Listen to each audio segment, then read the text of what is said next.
Hello दोस्तों, स्वागत है आप लोगों का मैथ्स प्लेटफॉर्म पर। मैं अजय कुमार आप लोगों का बहुत बहुत स्वागत करता हूं हमारे इस यूट्यूब चैनल पर।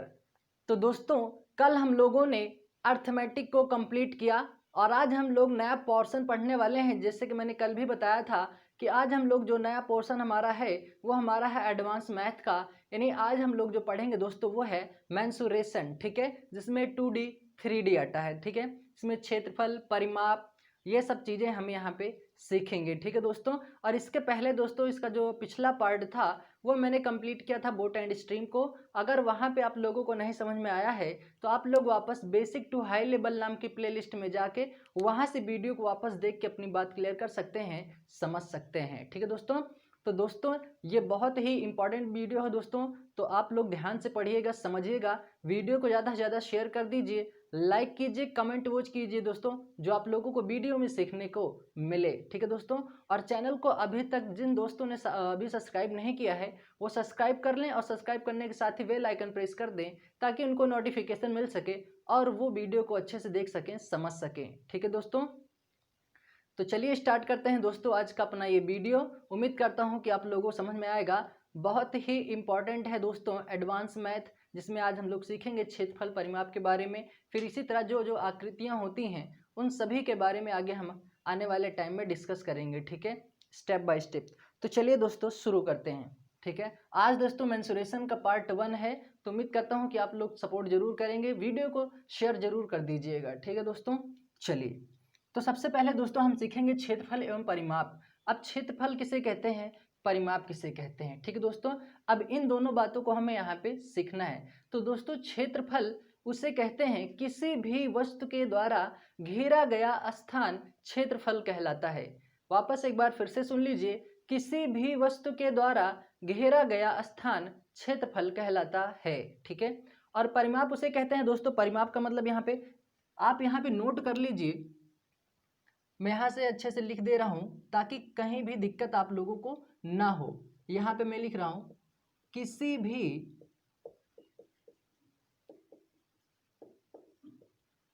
वस्तु के द्वारा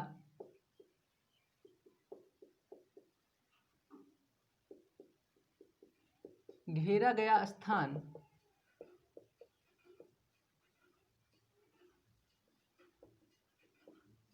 क्षेत्रफल कहलाता है, ठीक है दोस्तों।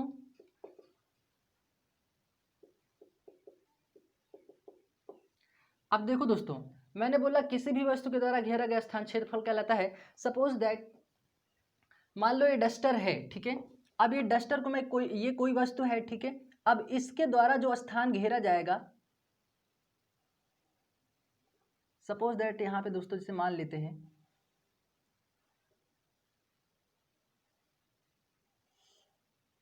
ये कोई मान लो दोस्तों डस्टर की आकृति है।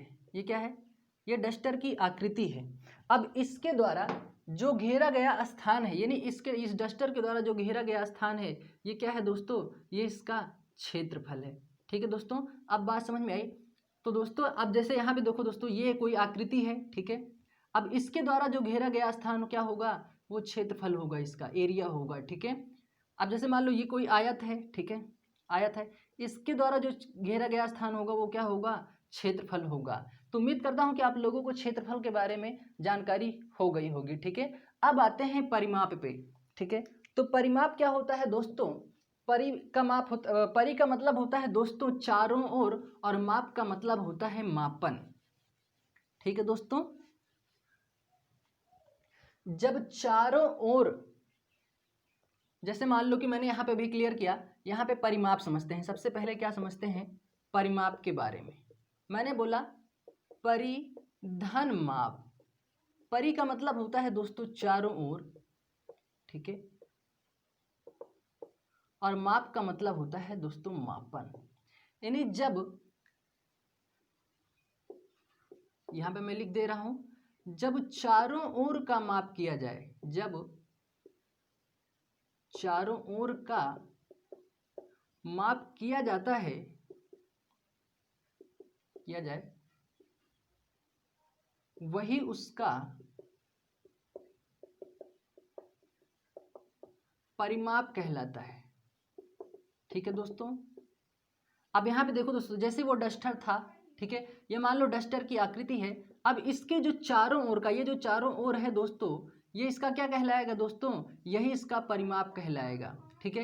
यानी बाहरी वाला जो हिस्सा है, यानी जब चारों ओर का जब माप करेंगे तो ही क्या कहलाएगा, उसका परिमाप कहलाएगा। और क्षेत्रफल क्या कहलाएगा, किसी भी वस्तु के द्वारा घेरा गया स्थान क्या कहलाता है दोस्तों, क्षेत्रफल कहलाता है। अब बात समझ में आई। उम्मीद करता हूँ आप लोगों को क्षेत्रफल और परिमाप के बारे में जानकारी हो गई होगी, ठीक है। अब यहाँ पे एक बात और क्लियर करते हैं, क्षेत्रफल हमेशा दोस्तों मीटर स्क्वायर में होता है, यानी वर्ग मीटर में होता है, और परिमाप हमेशा मीटर में होता है। वो कैसे होता है, मैं यहाँ पे लॉजिक क्लियर करता हूँ दोस्तों, ठीक है। अब जैसे मान लो दोस्तों, ये कोई भुजा है, मान लो ये कोई आकृति है, ठीक है। अब यहाँ पे इसकी कोई भुजा है दोस्तों। अच्छा, इस चीज को हम आगे सीखेंगे ताकि वहां पे कोई दिक्कत ना होने पाए हमको, ठीक है दोस्तों। इस चीज को स्क्रीनशॉट ले लीजिए, फिर हम आगे अपने कंसेप्ट की तरफ बढ़ते हैं, ठीक है। फिर आगे हम यहाँ पे कौन कौन सी आकृतियां पढ़ने वाले हैं उस चीज को हम यहाँ पे क्लियर करेंगे, ठीक है दोस्तों। तो आप लोग ये चीज स्क्रीनशॉट ले लीजिए, फिर बढ़ते हैं आगे। उम्मीद करता हूँ क्षेत्रफल और परिमाप का मतलब आप लोगों को अच्छे समझ में आ गया होगा, ठीक है। स्क्रीनशॉट ले लीजिए। तो दोस्तों अब यहाँ पे हम कौन कौन सी आकृतियां पढ़ने वाले हैं उन सभी के बारे में यहाँ पे हम जान लेते हैं। तो जैसे दोस्तों सबसे पहले हम लोग पढ़ेंगे वर्ग के बारे में। किसके बारे में दोस्तों, वर्ग के बारे में, जिनकी सभी भुजाएं क्या होती हैं दोस्तों, बराबर होती हैं, ठीक है। फिर हम पढ़ेंगे आयत के बारे में, ठीक है। फिर हम पढ़ेंगे आयत के बारे में, ठीक है दोस्तों। ये क्या है, ये है आयत, ये है वर्ग दोस्तों, ये है आयत। फिर हम पढ़ेंगे दोस्तों यहाँ पे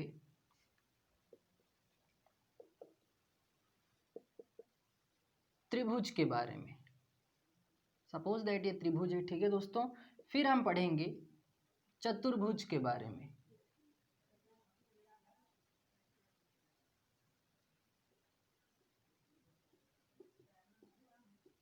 ठीक है। फिर हम पढ़ेंगे सबसे इंपॉर्टेंट दोस्तों वृत्त। सपोज दैट दोस्तों ये वृत्त है, ठीक है, जिसमें रेडियस होता है, डायामीटर होता है, ठीक है। तो उन सब चीज़ों के बारे में हम यहाँ पे जानकारी लेंगे। तो दोस्तों यहाँ पे अब देखो दोस्तों, जो हमारा ये त्रिभुज है, त्रिभुज में हम दोस्तों 3 से 4 प्रकार के त्रिभुज पढ़ेंगे, जिसमें होगा एक समत्रिभुज होगा, एक समद्विबाहु त्रिभुज होगा, ठीक है दोस्तों। फिर एक होगा विषम बाहु त्रिभुज, और एक होगा समकोण त्रिभुज।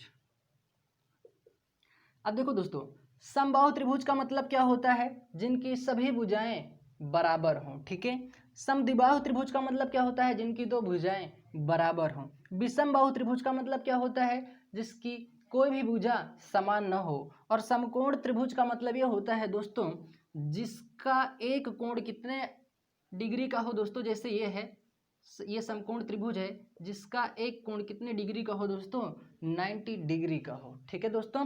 त्रिभुज में ये चीज सीखेंगे। अब चतुर्भुज में क्या सीखेंगे दोस्तों, सम चतुर्भुज, समलंब चतुर्भुज, ठीक है। अब जितने भी चतुर्भुज होते हैं दोस्तों वो हम यहाँ पे सीखेंगे। वर्ग में हम वर्ग, आयत, त्रिभुज, चतुर्भुज और वृत्त। ये क्या है दोस्तों, चतुर्भुज है, और यह है वृत्त दोस्तों, ठीक है, जिसमें रेडियस होता है, डायमीटर होता है, यानी व्यास और त्रिज्या होती है, ठीक है। इन सभी चीज़ों के बारे में हम जानकारी लेंगे। लेकिन जो आज हम लोग पढ़ने वाले हैं दोस्तों, सबसे पहले पढ़ेंगे दोस्तों हम लोग वर्ग, ठीक है। तो चलिए स्टार्ट करते हैं आज का अपना ये वीडियो। तो उम्मीद करता हूँ कि आप लोगों को पसंद आएगा, समझ आएगा, ठीक है दोस्तों। वीडियो को वापस मैं बोल रहा हूँ, शेयर कर दीजिएगा ताकि सभी इसका लाभ उठा सकें, ठीक है।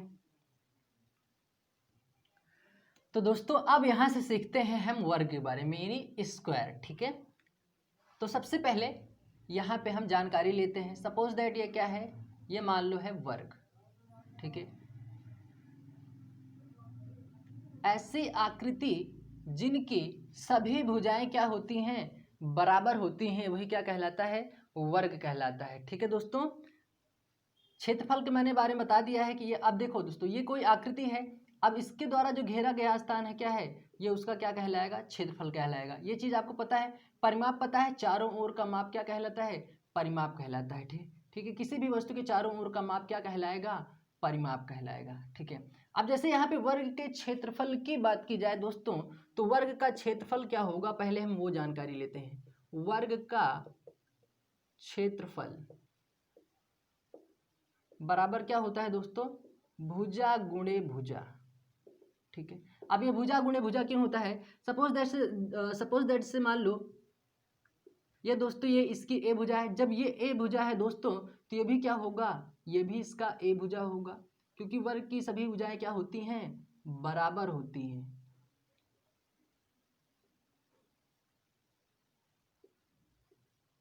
अब ये सभी भुजाएं क्या होंगी दोस्तों, बराबर होगी। अगर एक ए भुजा है दोस्तों, सभी क्या होंगी, सभी बराबर भुजाएं होंगी। ठीक है, अब यहाँ पे देखो दोस्तों, अब ये दो बार जुड़ेगा, दो बार जुड़ेगा, भुजा गुणे भुजा। मैंने आप लोगों से एक बात बोला था कि क्षेत्रफल हमेशा मीटर स्क्वायर में होता है, यानी वर्ग मीटर में होता है। क्यों होता है दोस्तों, अब जैसे दोस्तों मान लो यहाँ पे कल को 10 भी आ सकता है, 20 भी आ जाता है, 30 भी आ सकता है। ठीक है, तो दोस्तों जैसे मान लो ये ए मीटर है, ए मीटर है, अगर ए मीटर की जगह पे अगर बोल दे कि 10 मीटर है दोस्तों, ये क्या है, भुजा क्या है, कोई भुजा है दोस्तों, वो 10 मीटर है। ठीक है, तो यहाँ पे क्या लिखेंगे, मैं समझाने के लिए दोस्तों बता रहा हूँ, ये 10 मीटर, भुजा गुणे भुजा होता है ये 10 मीटर। ठीक है, 10 को 10 से गुणा करेंगे कितना होगा, 10 मीटर को मीटर से गुणा करेंगे क्या होगा, मीटर स्क्वायर या वर्ग मीटर बोल सकते हैं। तो इस वजह से दोस्तों क्षेत्रफल हमारा हमेशा क्या होता है, मीटर स्क्वायर में होता है। अब बात समझ में आई दोस्तों कि किस वजह से यहाँ पे मीटर स्क्वायर होता है। उम्मीद करता हूँ अब आप लोगों को बात समझ में आ गई होगी। अब बात करते हैं, इसको मैं यहाँ से हटा दे रहा हूँ, यहाँ से इस चीज को मैंने हटा दिया। ठीक है, अब बात करते हैं वर्ग के परिमाप के बारे में। वर्ग का परिमाप किसी भी वस्तु के चारों ओर का माप क्या कहलाता है दोस्तों, परिमाप कहलाता है। अब यहाँ पे देखो दोस्तों, किसी भी वस्तु के चारों ओर का माप क्या कहलाता है, परिमाप कहलाता है। ठीक है, अब देखो दोस्तों, ये 10 है, ये 10 है, ये 10 है, ये 10 है, 10 को चाहे इस तरह से 4 बार जोड़ लो तब भी 40 आएगा, या 4 को ये जो भुजा है उससे गुणा कर दो तब भी 40 आएगा। ठीक है, तो हमारे लिए क्या सही है दोस्तों, भुजा गुणे 4 कर दो, तो क्या होगा दोस्तों, भुजा गुणे 4।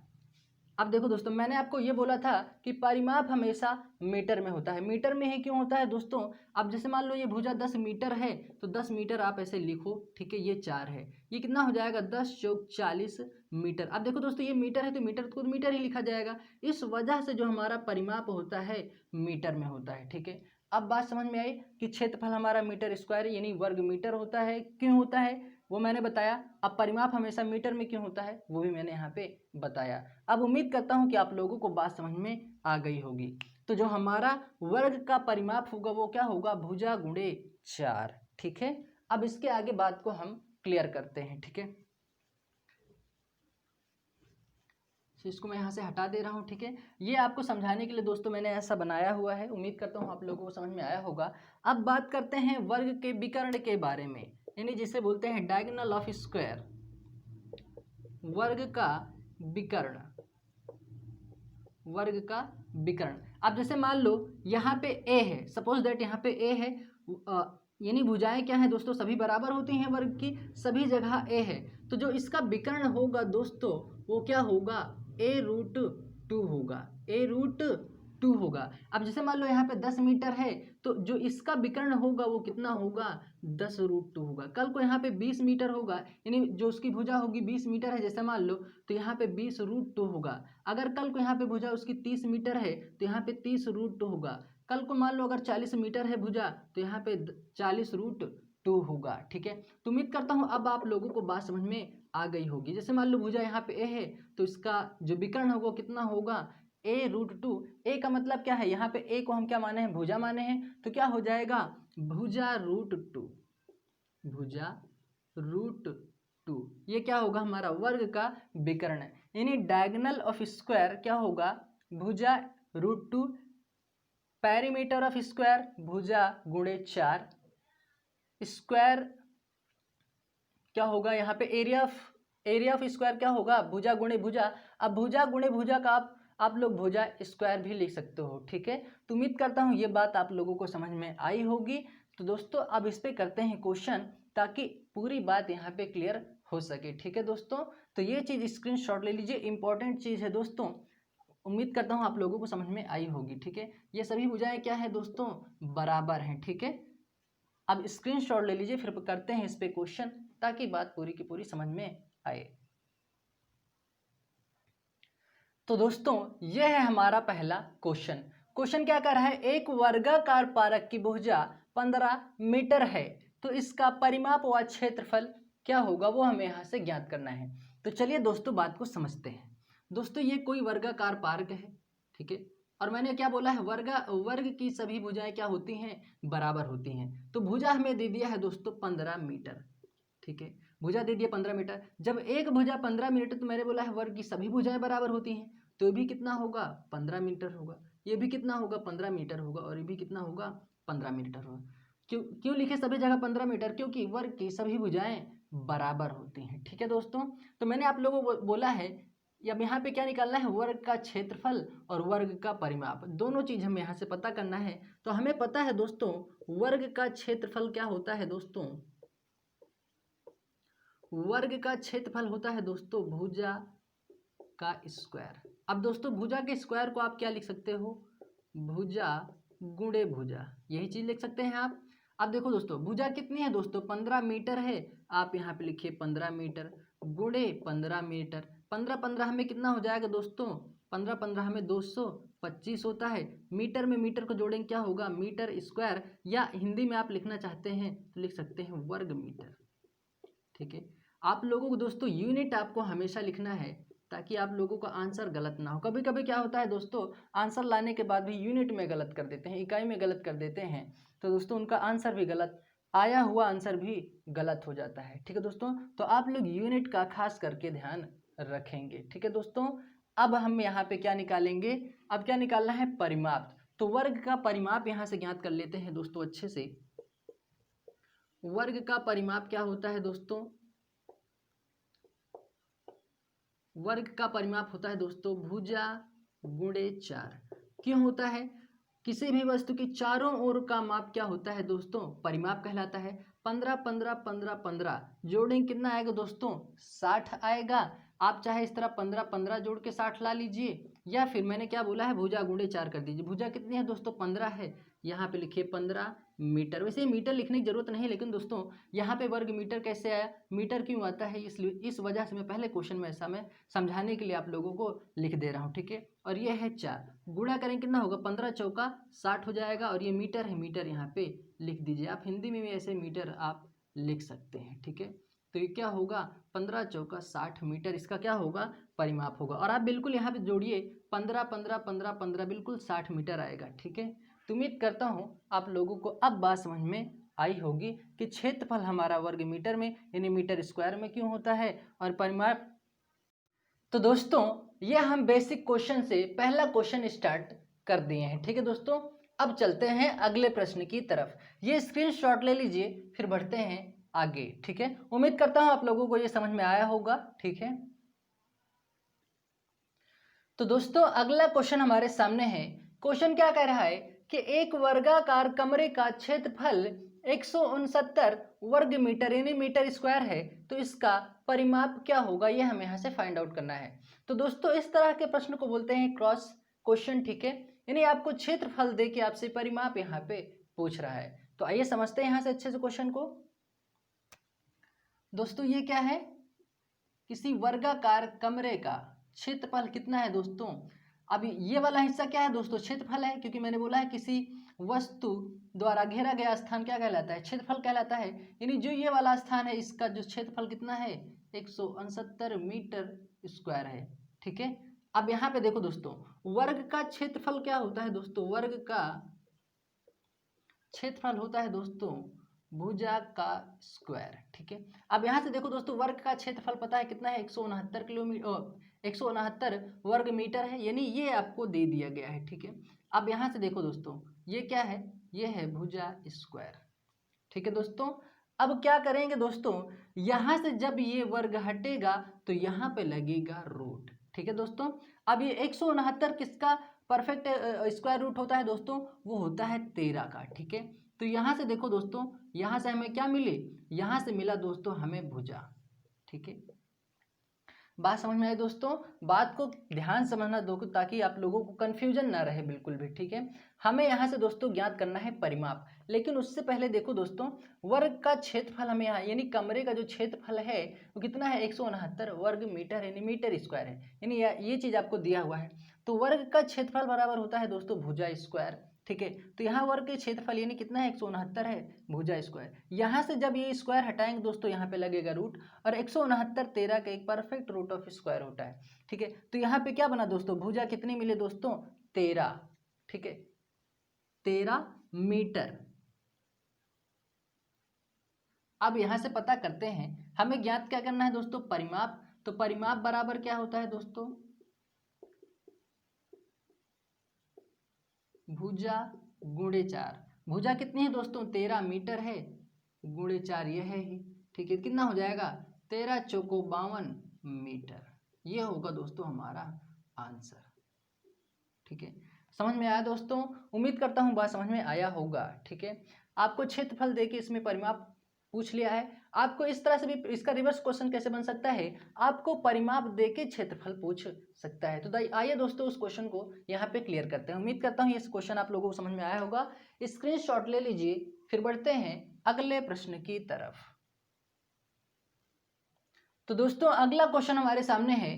क्वेश्चन क्या कह रहा है, एक वर्गाकार पार्क का परिमाप 48 मीटर है, तो इसका विकर्ण क्या होगा, ये हमें यहाँ से ज्ञात करना है। ठीक है दोस्तों, इस बार हमें डायगोनल ऑफ स्क्वायर यहाँ से ज्ञात करना है। ठीक है दोस्तों, तो आइए समझते हैं। परिमाप बराबर आपको यहाँ पे दे दिया है दोस्तों, परिमाप बराबर कितना दिया हुआ है दोस्तों, 48 मीटर दिया हुआ है। ठीक है दोस्तों, तो परिमाप बराबर होता क्या है दोस्तों, परिमाप बराबर होता है भुजा गुणे 4, यही होता है। ठीक है, तो परिमाप आपको दिया कितना है दोस्तों, 48, यहाँ पे रखिए 48, ये भुजा है ही आपके पास, गुणे 4। कैंसिल आउट करेंगे दोस्तों, कितना होगा, भुजा कितनी मिली दोस्तों आप लोगों को, भुजा यहाँ से मिल गई, ये दोस्तों भुजा लिखा हुआ है। ठीक है, समझ लीजिएगा, भुजा कितनी आई दोस्तों, 12 मीटर आया। ठीक है, अब यहाँ से इसके आगे क्वेश्चन को सॉल्व करते हैं। ये भुजा जब 12 मीटर आ गई तो हमसे पूछा क्या है, विकर्ण ज्ञात करना है हमें यहाँ से। ठीक है, अब यहाँ से देखो दोस्तों, ये क्या है दोस्तों, ये वर्गाकार क्या है दोस्तों, पार्क है। ठीक है, अब यहाँ से दोस्तों देखो यहाँ पे भुजा हमें दे दिया है 12 मीटर। ठीक है, तो दोस्तों ये 12 मीटर है, तो वर्ग की सभी भुजाएं बराबर होती हैं, तो ये भी 12 मीटर होगा, ये भी 12 मीटर होगा, ये भी 12 मीटर होगा। अब यहाँ से दोस्तों इसका विकर्ण ज्ञात करना है दोस्तों। तो मैंने बोला था इसको समझाते टाइम पे कि जब भी विकर्ण ज्ञात करना हो दोस्तों, और यहाँ पे कोई अगर भुजा दी हुई होगी, जैसे यहाँ पे अगर a मीटर होता, तो यहाँ पे क्या होता दोस्तों, यहाँ पे होता a√2 होता। ठीक है, अब यहाँ पे देखो दोस्तों, अब यहाँ पे आ गया है 12 मीटर, तो दोस्तों इसका विकर्ण क्या होगा, इसका विकर्ण होगा 12√2।